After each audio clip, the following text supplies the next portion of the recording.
So eto mga sangkay, meron po tayong nadiskubre tungkol po sa ginagawa ng Amerika ngayon at sigurado mga sangkay magugulat kayo dito.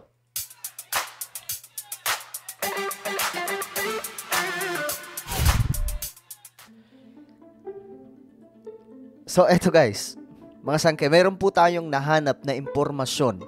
Okay? Sa mga hindi po naniniwala dyan, na ang Amerika ay may pinaplano nga pong pakikipaggera laban po sa China. Mga sangkay, eto po, mayroon po tayong kakaunting ebidensya na nahanap na itong Amerika nga po ay pinaghahandaan na po.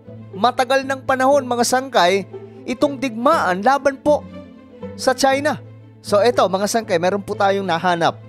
Ito hindi ko sinasadyang makita to eh. Sa kaka-scroll ko lang to eh. Kakatingin po ng balita, ito po yung nakita ko. Ayan mga sangkay. Pero bago po natin tingnan yan, paki-check po muna sa ibaba mga sangkay itong video kung kayo na po ay nakapag-subscribe o hindi pa. At kung hindi pa mga sangkay, pindutin nyo po sa ibaba ang subscribe button tapos i-click nyo po yung bell. Then i-click nyo po yung all. Okay, ganun lamang po kasimple. Ulitin ko, check sa ibaba kung kayo na po ay nakapag-subscribe at kung hindi pa, pindutin ang subscribe, pindutin ang bell at pindutin nyo po yung all. Okay, eto na. Nako, matindi ito mga sangkay. Huwag po kayo magugulat ha. Ayan o, budget preps US for possible war with China. So dito mga sangkay, akala ko ano lang to, okay pa, baka ano lang, baka simpleng budget lang. Yung pala mga sangkay, ito, panoorin nyo mabuti ha. Yan. Thank you, Chairman Calvert. I'd like to thank the witnesses for appearing before us today. Ayan, tingnan nyo. DOD tells Congress the US military must be ready for possible confrontation with China. At ito mga sangkay, ano na to eh, 3 weeks ago na. Tama ba? 3 weeks ago. Simula po, March 23, na i-upload. So, matagal-tagal na po mga sangkay. So, ang information na ito, ayan o, must be ready for possible confrontation with China. Pinupush na po nila na magkaroon na po ng budget para po sa kanilang military. Ayan o, 842,000 billion US dollar. Ganon po kalaki ang nire-ready na po nila ngayon mga sangkay. Antindi, diba? Tapos, kaya nga po yung ipinost ko ito mga sangkay. Ito po yung pinost ko. Ang sabi ko dito, ayan, pinaghahandaan na ng US ang digmaan. Ngayon nyo sabihin sa akin, ngayon nyo sabihin sa akin, na itong sinasabing gusto ng Amerika makipagdigma sa China at gawing battlefield ang Taiwan at pwede rin po kasama ang Pilipinas kapag di po naging maingat tayo, sabihin niyo itong katang-isip lamang. Ito may nakita na po tayo. Nag-request na po nakaraang mga linggo pa.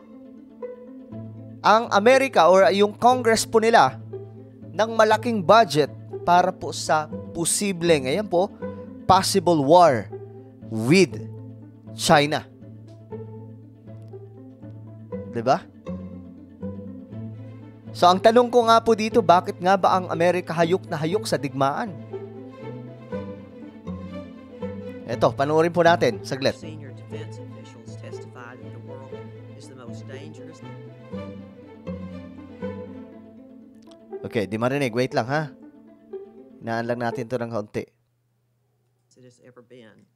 Unfortunately, that trend continues to. So ito po yung moment mga sangkay na, ayan o, pinag-uusapan na po dito itong posible umanong gera na kailangan na nga po ng budget. Strategy-driven budget and one driven by the seriousness of our strategic competition with the People's Republic of China. Yan. Ulitin ko para magkaintindihan tayong lahat mga sangkay. And one driven by the seriousness of our strategic competition with the People's Republic of China. huli.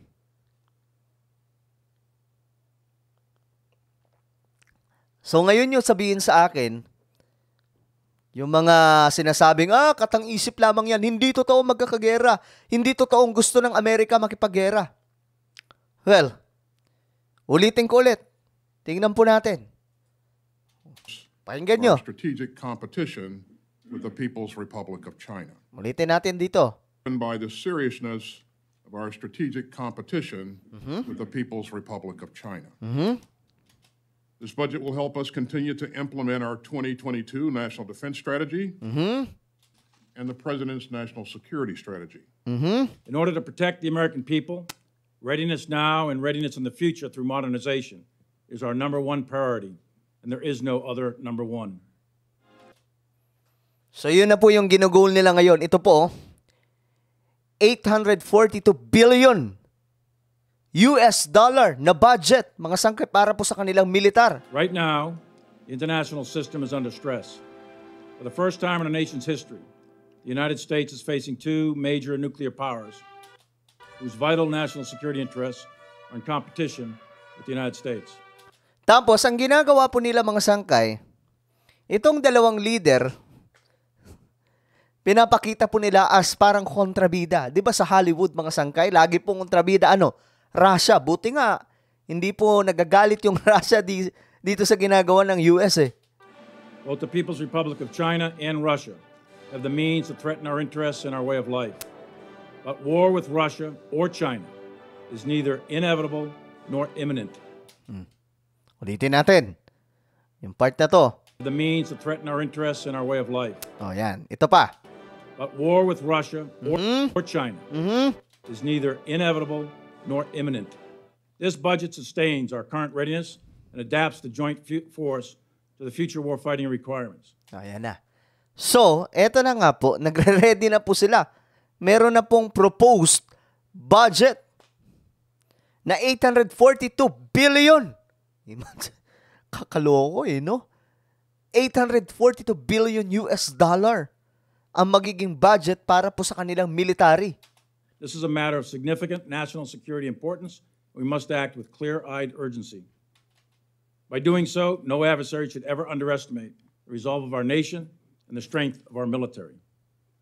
Preparation for war and deterring war is extraordinarily expensive, but it's not as expensive as fighting a war. And this budget prevents war and prepares us to fight it if necessary. Grabe, no? So, eto na, nakikita na po natin ngayon yung yung totoong imahe ng Amerika. Okay, hindi naman po ako anti-American eh. At sa totoo lang mga sangkay, mas gusto ko nga po yung lahi nila kasi very friendly. Ito namang China mga sangkay, wala naman po sila kasaysayan na nang aapi sa mga tao maliban na lamang po sa agawan po ng teritoryo dyan po sa West Philippine Sea. Pero mga sangkay, yung mga balasubas kasi yung mga Chinese eh. Kaya nga po, pro-Filipino ako, wala pa akong kinakampihan sa dalawang yan. Pero kung dito po tayo sa nangyayari po, kumbaga, dito po tayo tumingin sa totoo lamang. Ayan po, nagre-ready na po ang Pentagon. Nagre-ready na, Pentagon leaders tell Congress that the U.S. military must be ready for possible confrontation with China and are pushing Congress to approve the military proposed 842 billion budget US dollar. Ito nga ang nakakalungkot mga sangkay. Ang Amerika gusto makipaggera pero ayaw nila sa kanilang bansa magera. Saan gagawin ang battlefield? Taiwan. At kung sasali tayo doon, madadamay po ang Pilipinas. 'Di ba? Pero para sa inyo mga sangkay, tingin nyo ba, ano ang opinion nyo ngayong nakita nyo na mayroon na palang ginagawang hakbang itong Amerika na paglalaan ng budget na malaki para po sa digmaan na ito? Ano po ang inyong opinion mga sangkay? I-comment nyo lamang po sa ibaba at ngayon, I invite you to please subscribe my YouTube channel.